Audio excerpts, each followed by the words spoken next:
In the golden glow of Hollywood's past, some stars shine so brightly they seem eternal. Their faces, projected onto giant silver screens, became the very definition of glamour, of heroism, of romance. But when the credits roll and the theater lights come up, what becomes of the person behind the persona?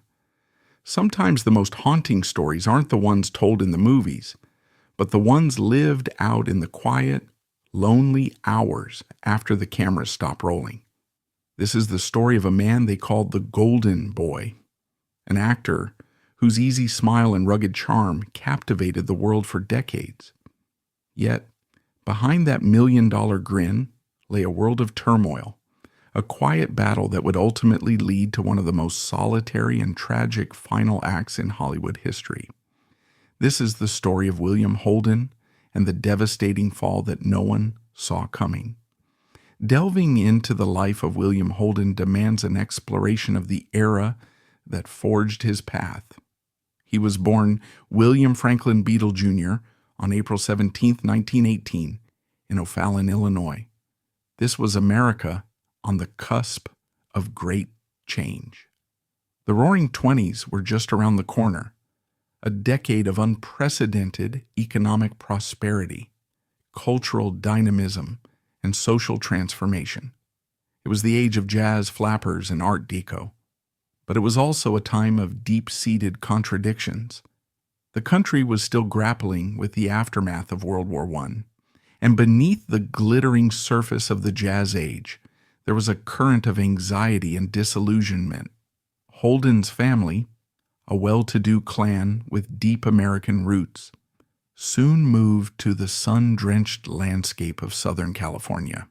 His father was an industrial chemist and his mother a teacher. They were a family that valued education and propriety. Young Bill, as he was known, grew up in Pasadena, a world away from the gritty realities of industrial Illinois. This was a land of orange groves and suburban comfort, a place where the American dream seemed not just possible, but preordained for a handsome, athletic young man like him. He attended Pasadena Junior College, studying chemistry like his father, with no serious thoughts of an acting career.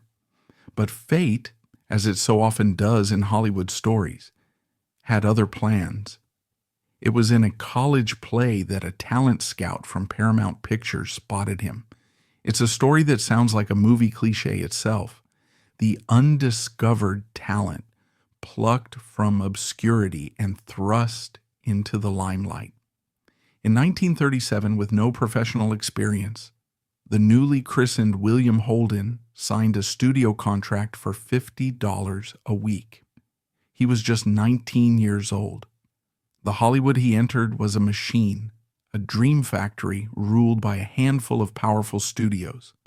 This was the height of the studio system, a time when actors were commodities, their images carefully crafted and controlled. They were told how to walk, how to talk, and even who to date. For a young man from a conservative background, this world of manufactured glamour must have been both intoxicating and terrifying. Holden was handsome, affable, and had a natural, unforced quality on screen that audiences immediately loved. But from the very beginning, there was a sense that he was an outsider looking in, an ordinary man navigating an extraordinary and often treacherous world. This feeling of being slightly out of place, of a quiet discomfort beneath a charming exterior, would become a hallmark of his greatest performances, and tragically, a defining feature of his life. William Holden's ascent to stardom was meteoric. His big break came just 2 years after being discovered. In the 1939 film Golden Boy, he played Joe Bonaparte, a young man torn between his two passions, the violin and the boxing ring. It was a role that mirrored his own internal conflict, the quiet, sensitive man versus the tough, masculine ideal. The film was a smash hit, and the nickname Golden Boy stuck with him for the rest of his life. It was both a blessing and a curse. It cemented his status as a leading man, but it also created an impossible ideal, a gleaming, perfect image that he felt he could never live up to. Throughout the 1940s, Holden became one of Hollywood's most reliable and beloved stars. He exuded a kind of all-American decency in films like Our Town in Arizona. He served as a first lieutenant in the U.S. Army Air Forces during World War II, making training films. When he returned, his star only rose higher. He was the handsome boy next door, the dependable hero, the guy every man wanted to be and every woman wanted to be with. But it was in the 1950s that Holden entered the most iconic phase of his career. This was the decade where he shed the golden boy image and embraced more complex, cynical, and world-weary characters. And it all started with a role that would define him forever. Joe Gillis in Billy Wilder's 1950 masterpiece, Sunset Boulevard. As the down-on-his-luck screenwriter who becomes entangled with the delusional silent film star Norma Desmond, Holden was a revelation. He was sarcastic, opportunistic, and ultimately tragic. The film's famous opening, with Holden's character floating face down in a swimming pool, narrating his own demise, was a shocking and brilliant piece of filmmaking. It earned him his first Academy Award nomination for Best Actor and signaled a new depth in his work. He was no longer just a handsome face.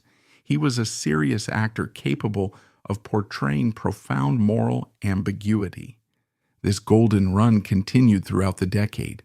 He won the Best Actor Oscar for another Billy Wilder film, Stalag 17, 1953, playing a cynical and resourceful prisoner of war.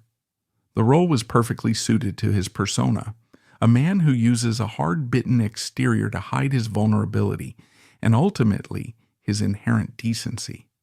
He followed this with a string of box office smashes that showcased his incredible range. The charming playboy in Sabrina, 1954, alongside Audrey Hepburn and Humphrey Bogart. The tortured, self-destructive protagonist in The Country Girl, 1954, with Grace Kelly. The romantic lead in Love is a Many-Splendored Thing, 1955. And the everyman hero in the epic war film, The Bridge on the River Kwai, 1957. By the end of the 1950s, William Holden was one of the biggest movie stars in the world. He was the first actor to negotiate a deal that gave him 10% of a film's gross, making him incredibly wealthy. He lived a life of unimaginable luxury, with homes in Hollywood and Switzerland. To the outside world, he had it all: fame, fortune, and the adoration of millions. Though William Holden never saw combat during World War II, serving instead in the Army Air Forces making training films, those close to him believed he carried a quiet, unshakable guilt, not from a specific incident, but from a deeper sense of emotional dislocation. Perhaps it was survivor's guilt, perhaps something more personal he never spoke of. Whatever its source, that silent weight seemed to follow him for the rest of his life, feeding the alcoholism that would become his undoing and casting a long, invisible shadow behind the dazzling image of the golden boy. For all the glamour of his public life, William Holden's private world was often a place of turmoil and quiet desperation. His marriage to actress Brenda Marshall, which lasted for 30 years, was a complicated and often unhappy one. They had 2 sons together, and Holden adopted Marshall's daughter from a previous marriage. But his frequent affairs and his escalating drinking problem put an immense strain on their relationship. One of his most famous affairs was with the luminous Audrey Hepburn during the filming of Sabrina. The chemistry between them was palpable, both on and off the screen. Holden, who was married at the time, fell deeply in love with her. He was ready to leave his wife and marry Hepburn. But when he confessed to her that he had had a vasectomy and could not have any more children, Hepburn, who desperately wanted to be a mother, ended the relationship. The heartbreak was immense for Holden. Friends said he was never quite the same after Audrey. The true demon in Holden's life, however, was alcohol. It was his companion in good times and his crutch in bad. Many in Hollywood drank, but Holden's drinking was different. It was a form of self-medication, a way to quiet the anxieties and insecurities that lurked beneath his confident exterior. He was what is often called a functioning alcoholic. For years, he was able to maintain his career despite his drinking. He was known for his professionalism on set. He always knew his lines and hit his marks. But as he got older, the drinking began to take a heavier toll. There are countless anecdotes from those who knew him that paint a picture of a man at war with himself. Actor Cliff Robertson recalled visiting Holden's home in Switzerland and finding him in a state of profound depression, surrounded by empty bottles. He spoke of the black-ass despair that would descend upon him.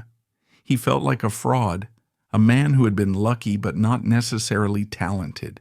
He was intensely critical of his own work, often dismissing his most acclaimed performances. Yet, there was another side to William Holden, a side that the public rarely saw. In the 1960s and 70s, as his Hollywood career began to wane, he discovered a new passion: wildlife conservation in Africa. He co-founded the Mount Kenya Safari Club and became a dedicated and knowledgeable advocate for endangered species. This wasn't a celebrity vanity project. It was a genuine and all-consuming passion. He spent months at a time in Kenya, finding a sense of peace and purpose that seemed to elude him in Hollywood. His partner in these later years, actress Stephanie Powers, shared this passion, and they traveled the world together, working to protect wildlife. Powers provided a poignant and loving account of this side of Holden. Described him as a man who was most at home in the African bush, far from the pressures and phoniness of Hollywood. He was a man who could be incredibly gentle and kind, a man who loved animals and nature with a fierce intensity. One of the most striking and little-known facts about him is that he kept a diary not of his daily activities, but of the weather. Every day he would meticulously record the temperature, the cloud formations, the direction of the wind. It speaks to a man who was deeply connected to the natural world, a man who found solace in the simple, predictable rhythms of nature, perhaps as an antidote to the chaos of his own inner life. It was in Africa that the golden boy could finally just be Bill, a man in awe of the world around him, a man trying to save a small part of it. This deep connection to something real and tangible stands in stark, tragic contrast to the artificial world that made him a star and the lonely, sterile environment in which he would die. William Holden's life was a study in contradictions, and nowhere is this more apparent than in the controversies and debates that surrounded him. He was a movie star from a more discreet era, a time before the 24/7 celebrity news cycle. Yet his life was not without its share of public scrutiny and private scandal. The most significant controversy, of course, was his alcoholism. In classic Hollywood, drinking was often romanticized, seen as part of the rugged, masculine image projected by stars like Humphrey Bogart or Spencer Tracy. But by the 1970s, public perception had shifted. Holden's struggles with alcohol were no longer hidden. He was arrested at least once for drunk driving, and those close to him described periods of erratic, self-destructive behavior. There were also persistent rumors about a car accident in Italy in the 1960s, in which another driver reportedly died. Holden was said to have been cleared of responsibility, but the story was never confirmed by any official source or biographer. Still, the whispers lingered, another shadow in a life already marked by regret. Whether real or imagined, these burdens seemed to weigh heavily on Holden, fueling the addiction that would follow him until the end. This brings up a historical debate about how we view such figures. Was Holden simply a product of his time, a man indulging in the accepted vices of his profession? Or was he a man suffering from a serious, untreated disease? Today we have a much more nuanced understanding of alcoholism as an illness, but in Holden's time it was often seen as a moral failing, a lack of willpower. This perception likely contributed to his own sense of guilt and shame, making it harder for him to seek help. He did try rehab once at the urging of Stefani Powers, but it didn't stick. He was too proud, too set in his ways, too convinced, perhaps, that he was beyond saving. Another area of quiet controversy was his politics. Holden was a staunch conservative and a Republican, which often put him at odds with the more liberal leanings of Hollywood. He was a vocal supporter of Ronald Reagan, both as governor of California and as president. While he was never as politically active as some of his contemporaries, his conservative views set him apart. This created a certain distance between him and some of his peers. It adds another layer to the image of Holden as an outsider, a man who never fully fit into the world he inhabited. Perhaps the most poignant debate surrounds his final years. As his box office appeal faded, he took on roles that were often brutal and unflinching, most notably as the cynical TV executive in Sidney Lumet's brilliant 1976 satire, Network. His performance as Max Schumacher, a man grappling with his own obsolescence in a changing world, was a masterpiece of world-weary resignation. It earned him his final Oscar nomination and was, in many ways, his most personal and revealing performance. The famous line from the film, "I'm as mad as hell, and I'm not going to take this anymore," became a cultural touchstone, but it was Holden's quiet, mournful portrayal of a man left behind by the times that was the film's true heart. Was this late career resurgence a triumphant final act, or was it a cry for help? His performances in films like Network and The Wild Bunch were raw, stripped of all glamour. He seemed to be channeling his own pain and disillusionment directly onto the screen.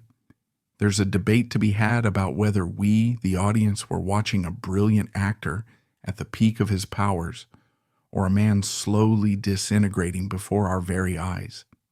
The line between the performance and the person had become terrifyingly blurred. He was no longer playing the cynical hero. He had become him. And it's this blurring of art and life that makes his final solitary moments all the more tragic and unsettling. The story of William Holden's death is one of the saddest and most sobering in Hollywood history. It's a tale stripped of all glamour, a final scene played out not on a soundstage, but on the cold, hard floor of a nondescript apartment. The consequences of his life, of his choices, and of the disease he could not conquer, all culminated in a moment of profound and shocking loneliness. In November 1981, William Holden was 63 years old. He was living alone in a penthouse apartment in Santa Monica, a place with beautiful views of the Pacific Ocean. But the beauty of the setting belied the grim reality of his existence. He had become increasingly reclusive. His relationship with Stefani Powers was strained by his drinking. He was caught in a cycle of depression and alcohol abuse. Sometime on the night of November 12, 1981, the events of his final moments unfolded. He had been drinking. Alone in his apartment, he slipped on a throw rug, fell, and gashed his head open on a bedside table. It was a deep cut, but likely not immediately fatal. Had there been someone else there, had he been able to call for help, he almost certainly would have survived. But he was alone, and in a state of drunken confusion, he apparently did not realize the severity of his injury. Instead of calling an ambulance, he tried to stanch the bleeding with tissues. Then he simply went to bed. He bled to death, alone in the dark. His body was not discovered for 4 days. The property manager, concerned after not hearing from him, let himself into the apartment and found the grim scene. The golden boy, the man who had romanced Audrey Hepburn and Grace Kelly on screen, the hero of Stalag 17 and the bridge on the River Kwai, had died a solitary, almost squalid death. The news sent a shockwave through Hollywood and around the world. It was a brutal reminder that fame and fortune are no shield against the darkest parts of the human experience. The long-term impact of Holden's story is significant. It served as a harsh wake-up call about the realities of alcoholism. His death, along with those of other stars from his era, helped to strip away the romanticism of the hard-drinking movie star persona and forced a conversation about addiction as a life-threatening disease. It highlighted the isolation that can accompany fame, the profound loneliness of being known by millions but truly understood by few. His legacy as an actor, however, remains immense. He was a bridge between the classic studio era and the more complex, morally ambiguous cinema of the new Hollywood. His brand of cynical idealism, of a man trying to do the right thing in a corrupt world, influenced generations of actors. You can see echoes of William Holden in the work of stars like Harrison Ford, George Clooney, and Kevin Costner. Actors who project an image of rugged competence and quiet integrity. But perhaps the most enduring part of his legacy is the work he did in Africa. The William Holden Wildlife Foundation, established by Stefani Powers after his death, continues its vital work to this day. It's a living, breathing testament to the man he was away from the cameras, the man who found a sense of peace in the vastness of the African plains. It's a beautiful and poignant irony that while his Hollywood ending was one of darkness and isolation, his African legacy is one of life, conservation, and hope. His story teaches us that even in a life marked by inner turmoil and a tragic end, there can be moments of grace and a lasting positive impact on the world. It reminds us to look beyond the glittering facade, to see the complex, flawed, and often beautiful human being behind the legend. In the end, the story of William Holden is not just a Hollywood tragedy, it's a profoundly human one. It's the story of a man who was given a name, Golden Boy, and spent his life trying to live up to it, or perhaps trying to escape it. He was a man blessed with incredible talent and charm, yet haunted by private demons and a deep-seated sadness he could never quite shake. His life was a paradox, a public figure who craved privacy, a symbol of American confidence, who was riddled with insecurity, a man surrounded by people who ultimately died completely alone. His death was not dramatic in the cinematic sense. There was no final monologue, no swelling orchestra. It was a quiet, pathetic, and utterly lonely end. A slip, a fall, a failure to understand the gravity of the moment. It's a chilling reminder of the fragility of life and how quickly everything can be extinguished. Not with a bang, but with a whimper. But to remember William Holden only for his tragic end is to do him a disservice. We should remember him for the raw honesty he brought to the screen, for the complex characters he inhabited so completely. We should remember him for his quiet dedication to a cause bigger than himself, his passion for the wildlife of a continent, an ocean away from the world that made him famous. His story is a powerful cautionary tale about the perils of fame and the devastating toll of addiction. But it's also a story about the search for meaning, the struggle for redemption, and the enduring power of a legacy built not just on celluloid, but on a genuine desire to leave the world a slightly better place. The Golden Boy may have fallen, but the light he cast, both on screen and off, still flickers.